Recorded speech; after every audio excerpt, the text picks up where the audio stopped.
On a sandy riverbank in the far north of the world-famous Kruger National Park, a white-crowned lapwing strides through its territory. He and his mate control half a mile of riverbank. It's the height of the dry season, and the water level is at its lowest. The best time for nesting on the sandy banks.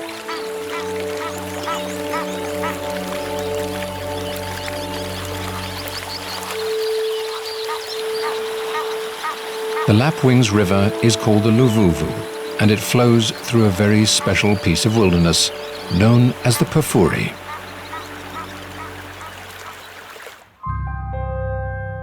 Situated in the northeast of South Africa, Kruger National Park covers some 7,500 square miles. The Pafuri lies in the most northerly reaches of this expanse. It's sandwiched between two rivers, the Limpopo to the north and the Luvuvhu to the south. When they break their banks, they nourish a great floodplain that covers much of Pafuri.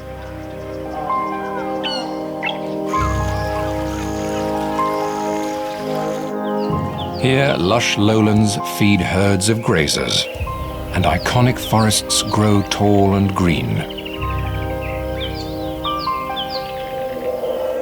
Where less water gathers, hardier plants grow, adding to Pafuri's incredible biodiversity. Although it makes up just 1% of Kruger's total area, Pafuri is home to 75% of all the greater park species. Among these, some creatures stand out.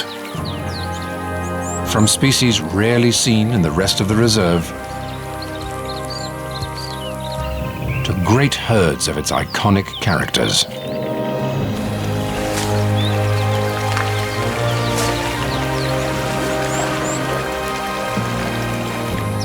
But above all the others, it's Pafuri's birds that set this place apart. More than 450 species make their homes here, the greatest diversity anywhere in Kruger.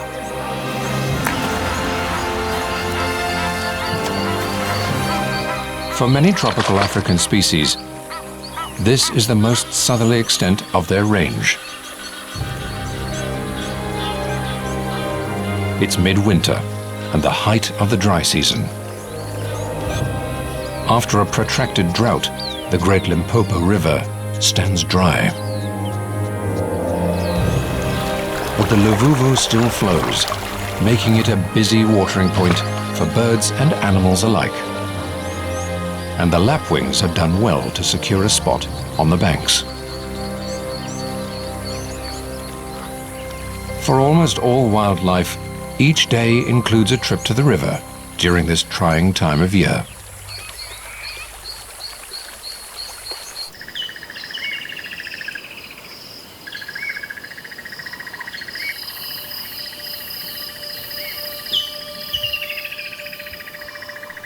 As morning dawns in Pafuri, a herd of waterbuck grazes on the marshy floodplain. With the males weighing up to 550 pounds, these are among Africa's most heavy-set antelope. They fuel their bulk by feeding on the most protein-rich grasses and herbs they can find. And during the dry season, it's the floodplain that provides. All this protein builds up a thirst, and waterbuck are among the most water-dependent of all antelope. As the day heats up, they'll move down to the Luvuvhu to drink. If not for the river, they couldn't survive here through the dry season.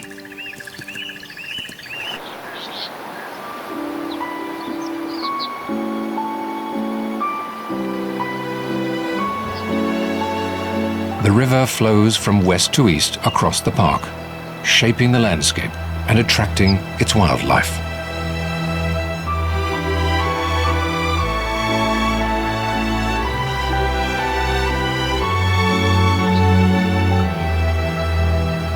Here in the west of Pafuri, it's carved a deep canyon through the rock.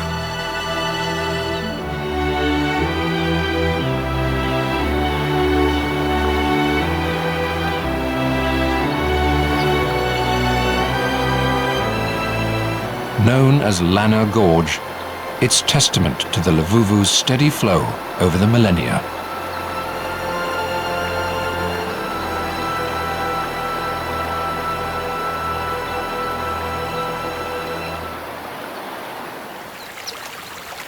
Further downstream to the east, the rocky sides give way to sandy riverbed.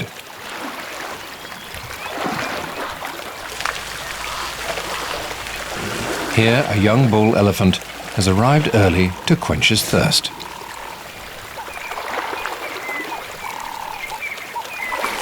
Pafuri, with its perennial water sources and green growth, is famous for its resident elephant herds. But this bull has left his herd, and for now he leads a more solitary existence.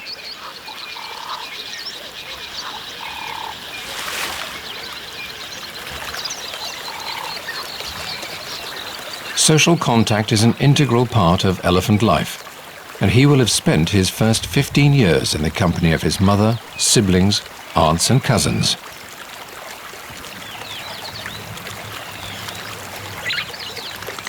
As he moves down the river, he smells the air for signs of other elephants.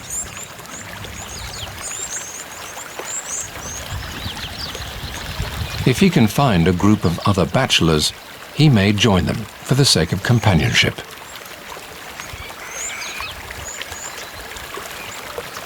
But for now, he's on his own.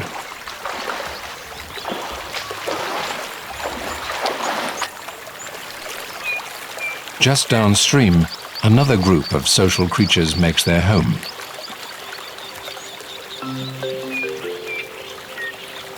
White-fronted bee-eaters live in small families consisting of a breeding pair and up to 5 related birds that'll help them raise their chicks.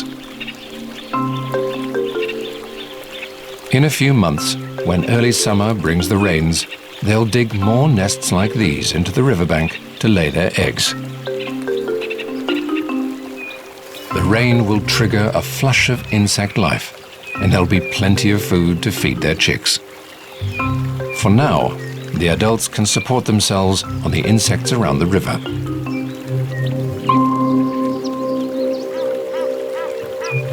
The little water in the Luvuvhu is enough to attract a range of water birds, and each starts its day by finding food in its own way.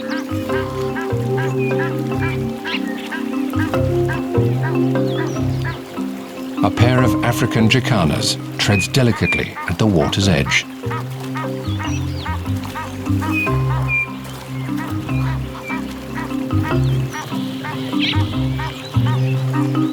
Their long toes help distribute their weight on floating plant life. Together, the pair controls a territory along the bank, and it gives them all the insects they need.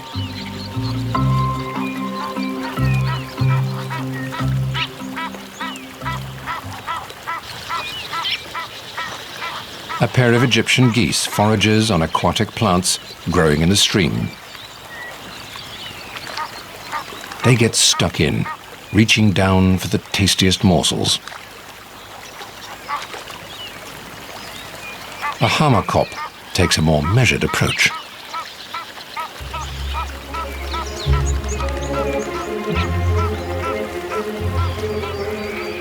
He's after creatures living among the river vegetation.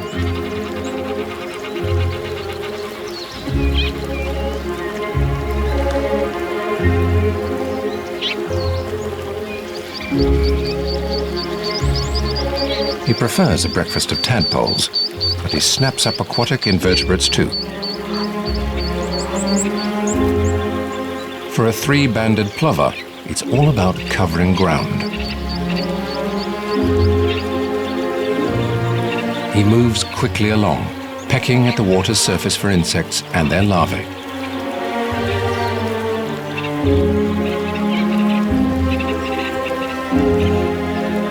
It'll take a lot of this tiny prey to fill his belly.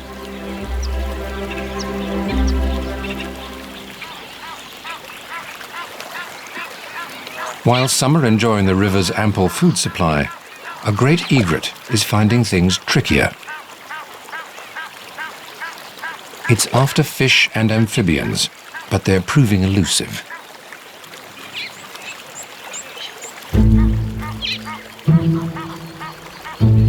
Perhaps another spot will be more productive.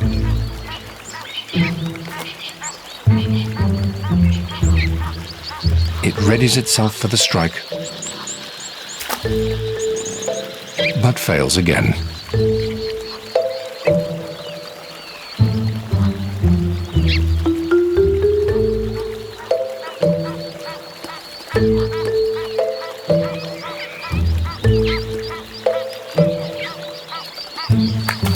With one last effort, he comes up with a morsel. It's not much, but it's a start. While most of the birds feed on small life,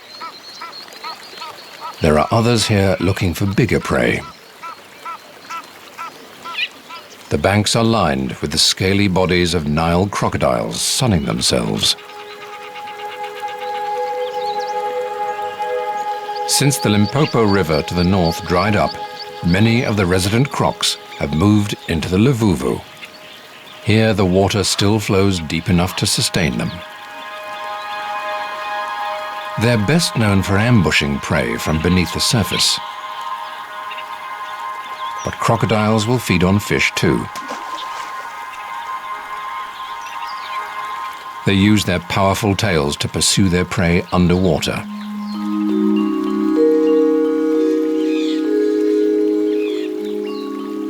Despite their fearsome appearance, many other creatures seem comfortable in the presence of the crocodiles.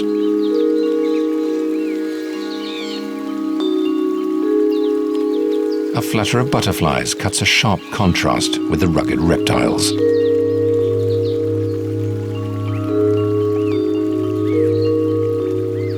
They're gathered to filter nutrients from the bank's muddy puddles.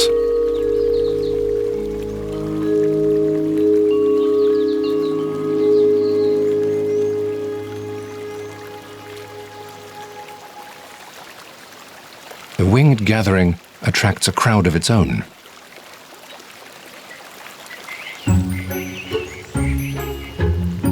Bee eaters. The picky birds scrape the wings from their prey before devouring them.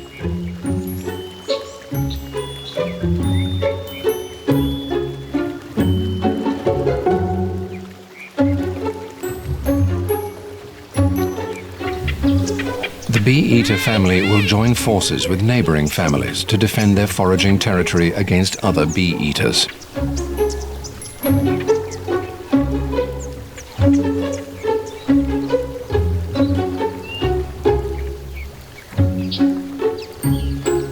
The river's water is a magnet to insects in the dry season, and the bee-eaters can't risk sharing their private food store.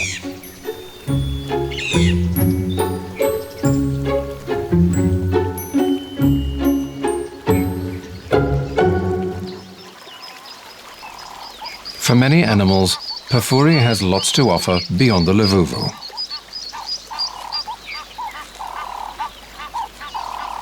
The teenage bull leaves the river to make his way through the bush, looking for companions.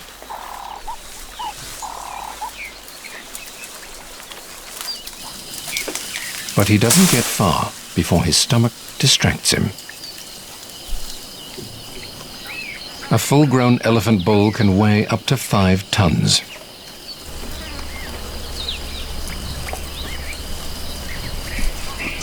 His dinner plate-sized feet are specially evolved to support this massive weight, with thick cushions of fatty and fibrous tissue to absorb the pressure.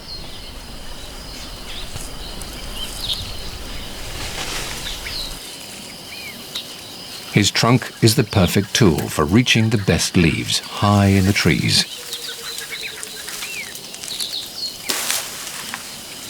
The riverside vegetation is his first snack on his day's quest for company.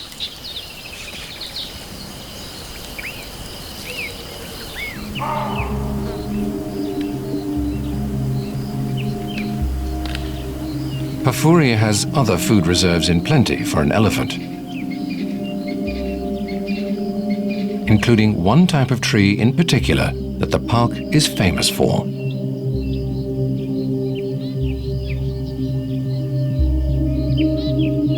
Known as fever trees, their smooth yellow-green bark is unmistakable.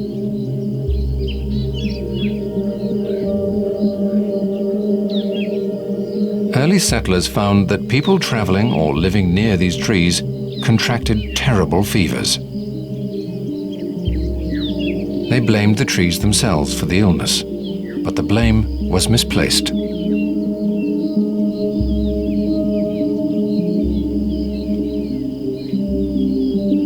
Fever trees favor moist areas and often grow near swamps, the favorite breeding grounds for the real culprits, malaria-carrying mosquitoes. The dense stands of picturesque tall fever trees are icons of the Pafuri. They thrive in the alluvial soils of the floodplain and are regularly inundated with water when the rivers break their banks. These serene, shady forests are a favorite feeding place for many at this time of year. A lone eland grazes quietly on the undergrowth.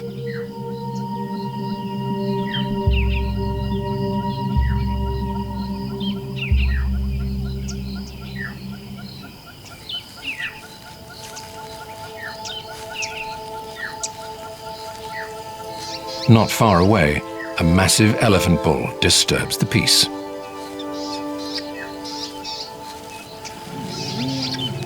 He strides through the forest in a foul mood.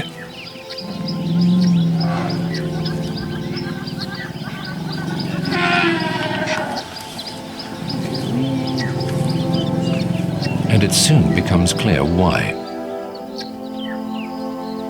He has a handicap to his most powerful tool.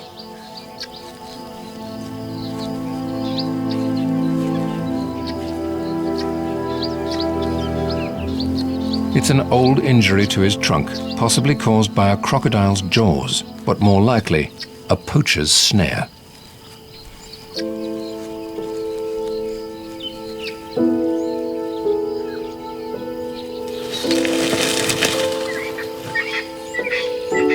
He can't fully extend it vertically to reach leaves.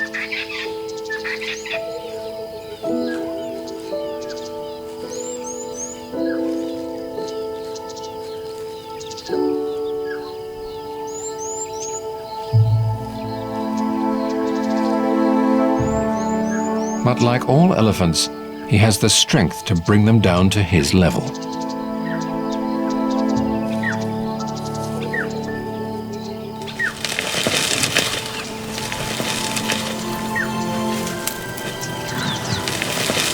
Once he chooses a tree, his incredible power takes care of the rest.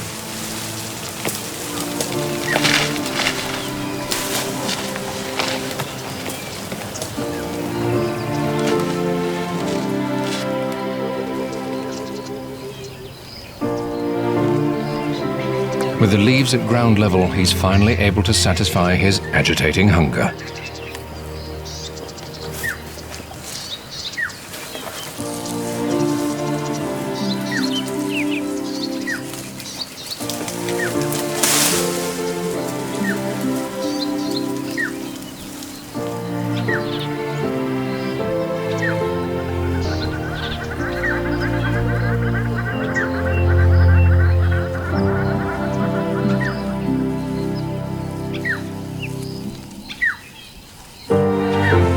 Having eaten his fill, he moves slowly off through the forest.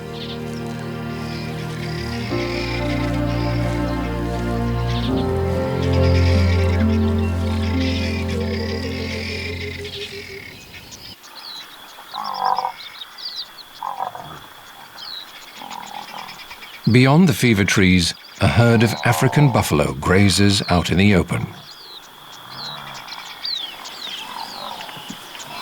The grasses grow tall on the floodplain, but they're dry and tough at this time of year. This doesn't faze the buffaloes. They prioritize quantity over quality and can subsist on coarser fodder than most grazers.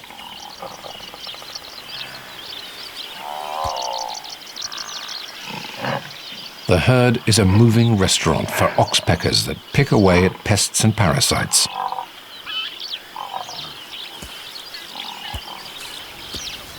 Despite the adults' impressive horns, the herd is wary of predators, for the buffaloes have youngsters with them.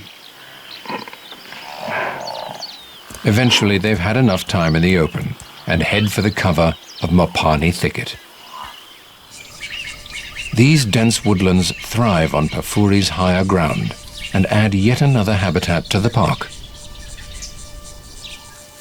Mopani is well known for its ability to withstand dry conditions. In the heat of the day, the butterfly-like leaves fold close to reduce the surface exposed to the sun and minimize water loss from evaporation. They're also a fantastic source of protein for Pafuri's animals. But today it's a brown snake eagle that makes best use of the golden trees. It could perch up here for hours, searching its surroundings with piercing eyes for its favorite prey of snakes. When it spots one, it'll swoop down from its perch, crush the snake's spine, and swallow it head first. For now, it stretches its feathers leisurely and surveys the comings and goings below. With raptors like these around, Pafuri's smaller inhabitants must keep a careful eye out.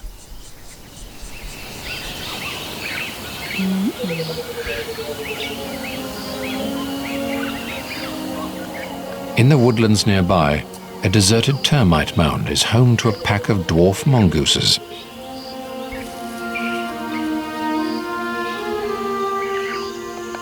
As the day heats up, the adults emerge from their burrow, one by one.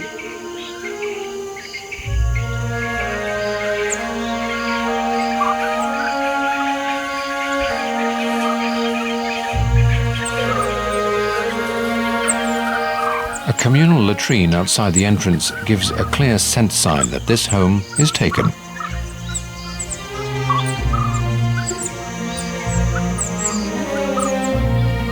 At less than 8 inches long, they have little defense against predators. But the family of 14 watches each other's backs.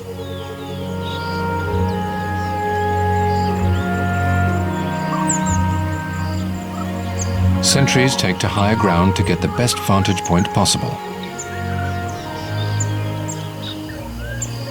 Vigilance is key.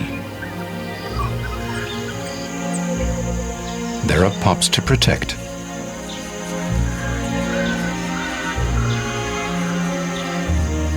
They're the offspring of the dominant male and female, and they're around 6 weeks old.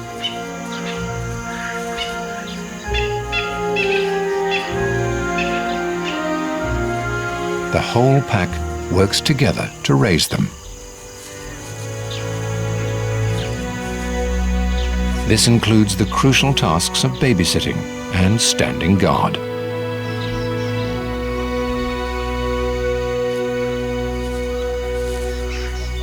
Subordinate females help suckle the young, some without ever having been pregnant themselves.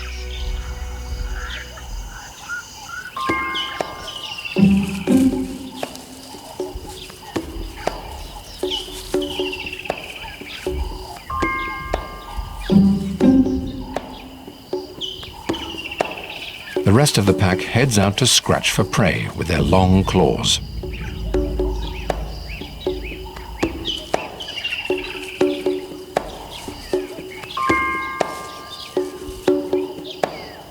In the undergrowth of the dry woodland, there's plenty of food to be had.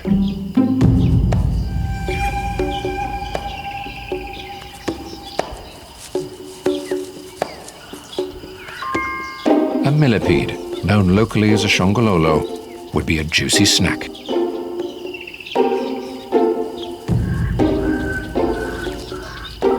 Despite its many legs, it's a slow mover. It must make good its escape before the mongooses sniff it out. The little hunters do most of their foraging on the ground, and the millipede makes a lucky choice in climbing up a tree to safety.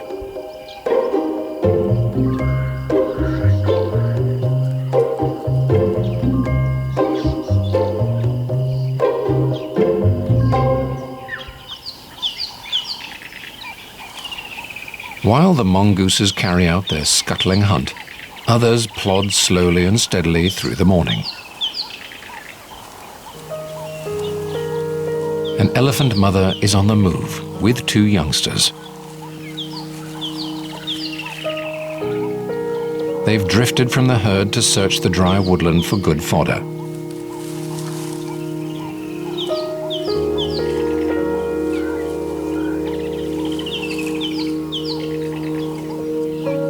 Only the younger calf is the cow's offspring.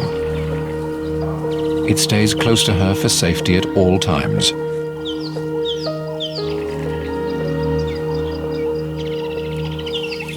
The whereabouts of the other calf's mother is difficult to tell, but it's a sad possibility that poachers have killed her for her tusks.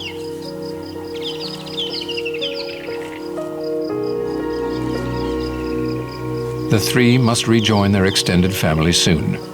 There are lions in Pafuri, and protection within the herd is crucial for young elephants.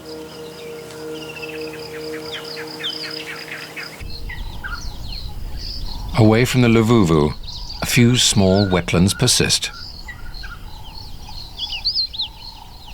This pan formed from runoff surface water during the last rains, and there's enough here to last the dry season.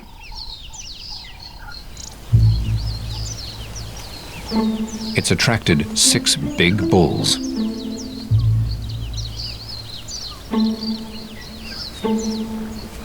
Among them is the young bull that was in the river this morning. The gathering at the water offers him some company at last. The heavyweight with the injured trunk is here too.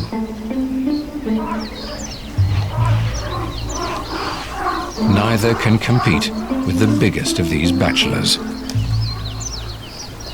He wears a tracking collar, and researchers have been following him for the last 10 years.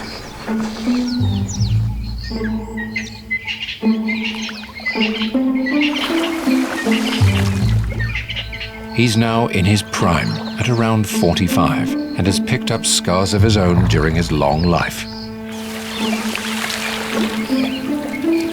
If all goes well, he could live to around 60. The other bulls give him plenty of space at the thirst-quenching water.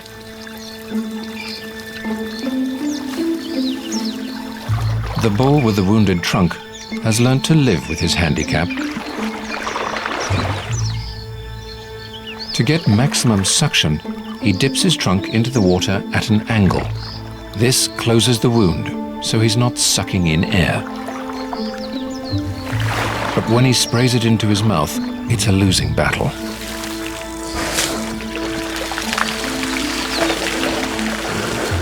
It's the elephant equivalent of drinking through a punctured straw.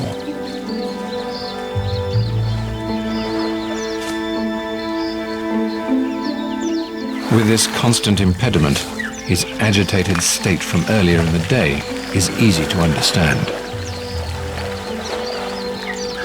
But nothing soothes an elephant like a trip to water.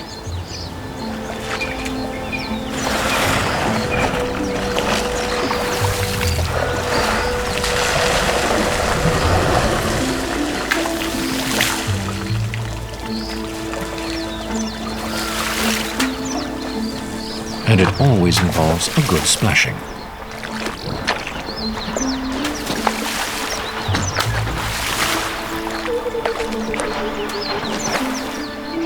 A tree serves as a favorite scratching post.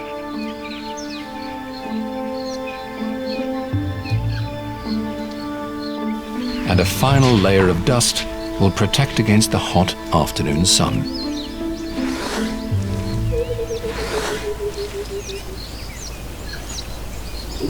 When the elephants are done, as ever, It's Pafuri's birds that make a splash.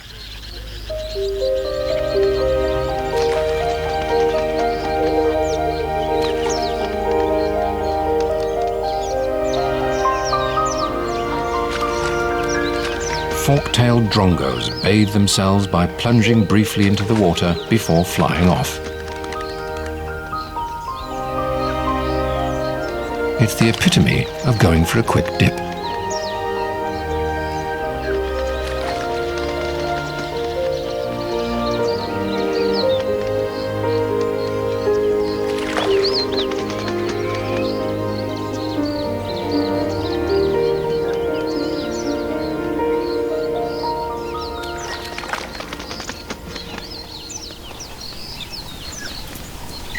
A small herd of impala arrives for a quick drink.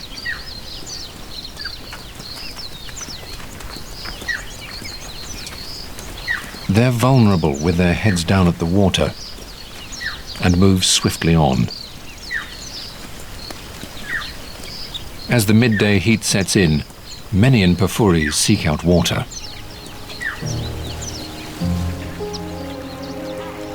The afternoon is especially busy on the banks of the Luvuvhu.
The river draws all of Pafuri's diverse life, including some that are rarely seen elsewhere on the continent.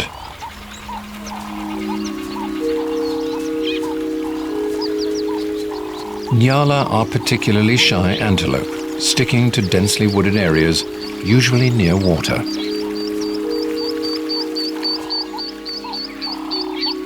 The riverine forests here are perfect habitat for them.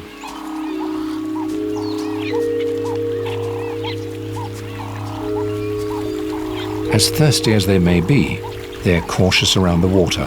This is crocodile territory.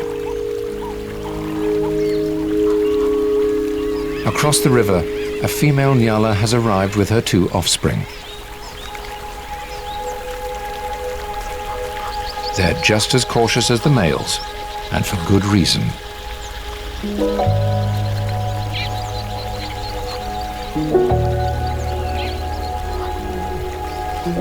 The young croc is probably too small to catch the mother,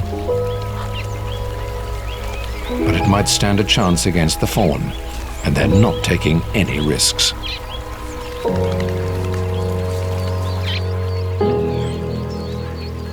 Downstream, the shaggy waterbuck have arrived with their young too.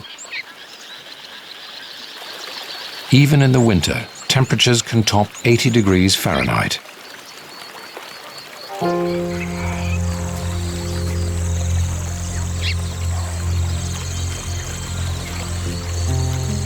The soft, moist sand offers some cool relief.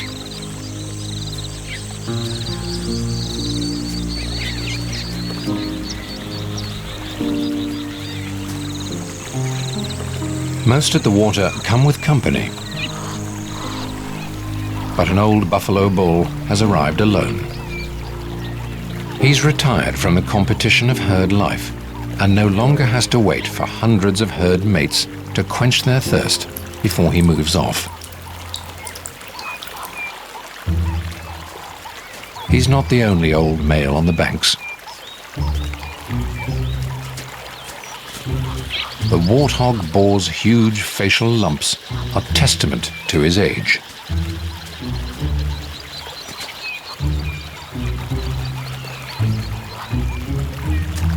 Having quenched his thirst, he turns his attention to food. Green grass is hard to come by this deep into the dry season, and the warthog sees the opportunity for a good meal.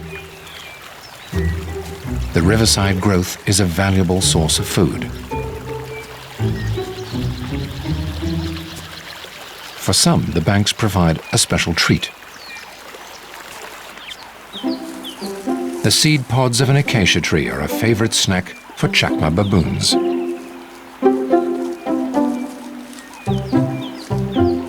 With arms as long as their legs, baboons have evolved to walk on the ground more than any other monkey.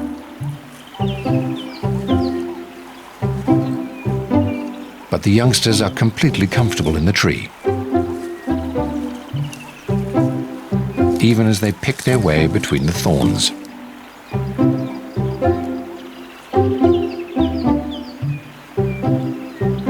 For all the animals, the river offers food, water, and some relief from the afternoon heat. For the birds, the enduring flow serves another crucial purpose.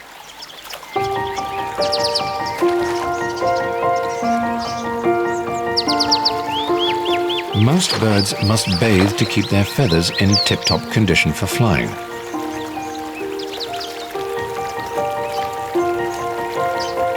The river is one of the few places they can do so at this time of year, and they take full advantage of the cleansing flow.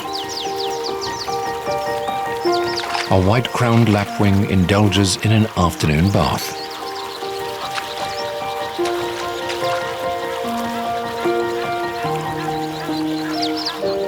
Bathing isn't the only important part of feather maintenance.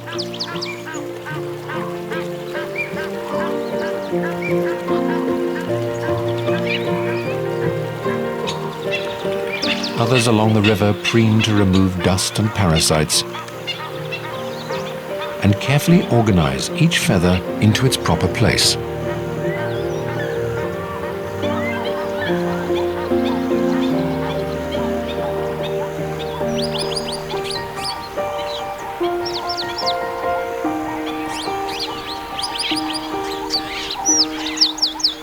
A woolly-necked stork is one of the bigger birds on the river today, but it's dwarfed by its cousin, the saddle-billed stork.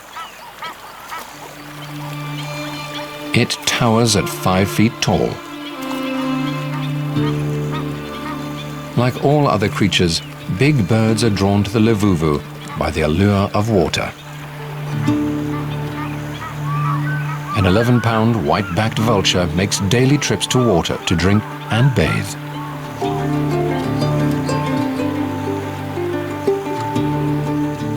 But among all of Pafuri's birds, one species rules the roost. As their name suggests, African fish eagles specialize in catching fish. Unlike the smaller birds, the low-flowing river offers them little in the way of food here. But the eagles are resourceful.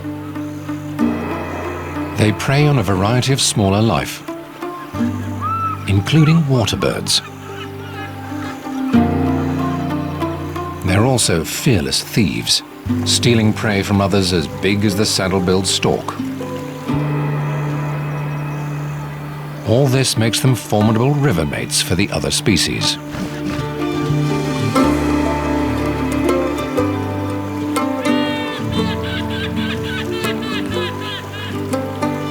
Like all here, they too must drink.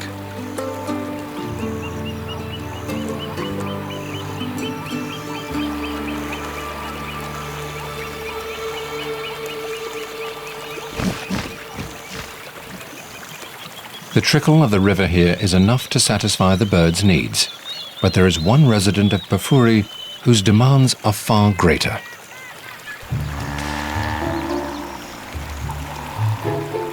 Hippos need water deep enough to submerge their great bodies entirely. During the dry season, there are few places in Pafuri where this exists. Where the Luvuvhu meets the dry bed of the Limpopo in Pafuri's easternmost corner, it has formed a natural dam deep enough for a pod of hippos.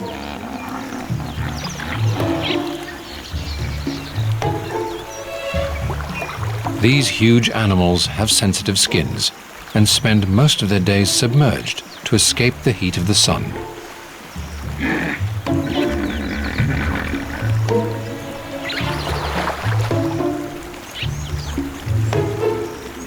This bull is in charge here.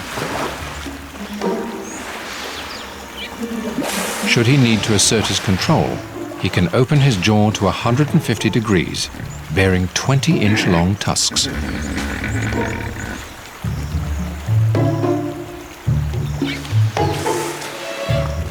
For now, he relaxes in the cool of the water with his pod.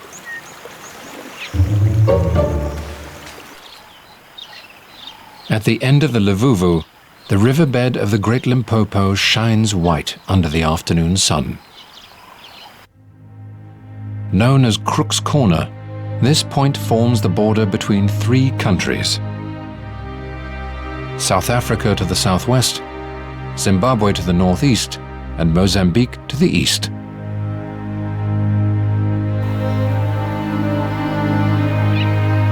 Here the Luvuvhu River reaches its end.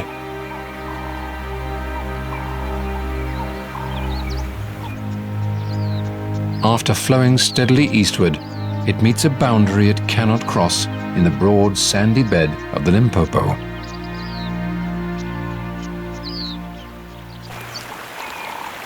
For the creatures of Pafuri, the Luvuvhu has done its job, providing water through another hot, dry day.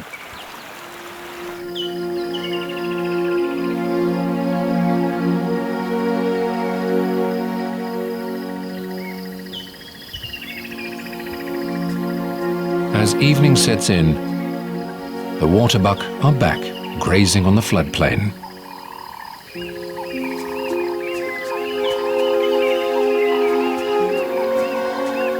They enjoy the cool, calm end of the day.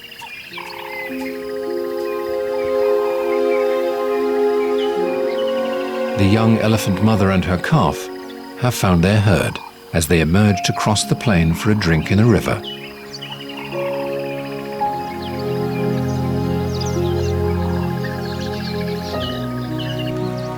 On the Luvuvhu's banks, the baboon troop spends a little time by the water before heading into the treetops to sleep.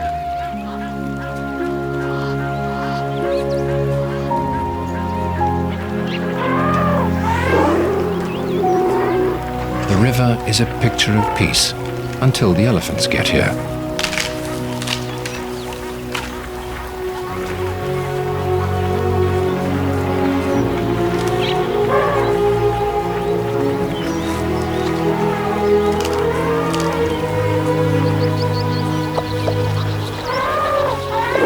The cool, soft sand is welcome relief after the long, hot day.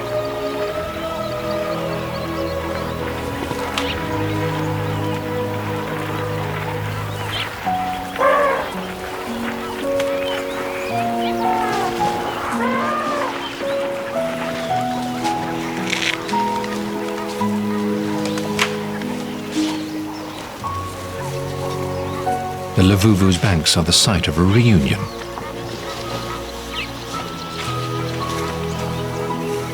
The older calf from earlier has found its mother and enjoys the river by her side.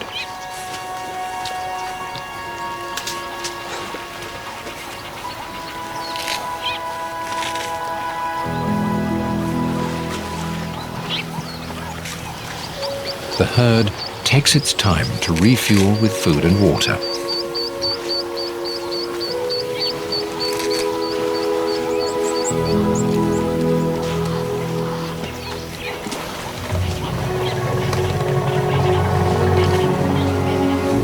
As long as the Luvuvhu continues to flow through this special reserve, Pafuri's creatures will thrive despite the rigors of the dry season.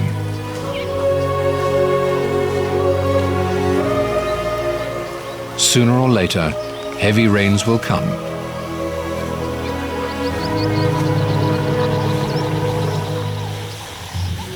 The Limpopo will flow once more, and floodwaters will inundate the plains to spur new growth. Until then, the elephants and others will find all they need along the banks of the Pafuri's everlasting lifeline.